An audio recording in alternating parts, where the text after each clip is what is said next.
Hello friends, நம்ம இன்றைக்கி இட்லி பொடி எப்படி செய்கிறதுன்னு தாங்க பார்க்க போகிறோம். அதுக்கு 1 டம்ளர் கடலைப்பருப்பை ஃப்ரை பண்ணி எடுத்துக்கிறணும். அப்புறம் 1 டம்ளர் உளுந்தை ஃப்ரை பண்ணி எடுத்தாச்சு.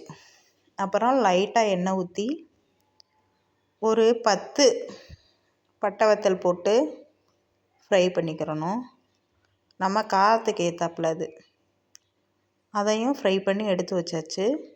அப்புறம் ஒரு 10 பல் பூண்டு, கொஞ்சமாக கருவேப்பிலையும் போட்டு ஃப்ரை பண்ணி எடுத்துக்கிறணும். அதோட நம்ம ஏற்கனவே ஃப்ரை பண்ணி வச்சுருந்த எல்லாத்தையும் போட்டு மிக்ஸ் பண்ணிவிட்டு கொஞ்சமாக உப்பும் பெருங்காயத்தூள் போட்டு அதை ஆறணுன்னா மிக்சியில் நல்லா பொடி பண்ணிக்கிறணும். அவ்வளோதாங்க, இட்லி பொடி ரெடி. பாய்.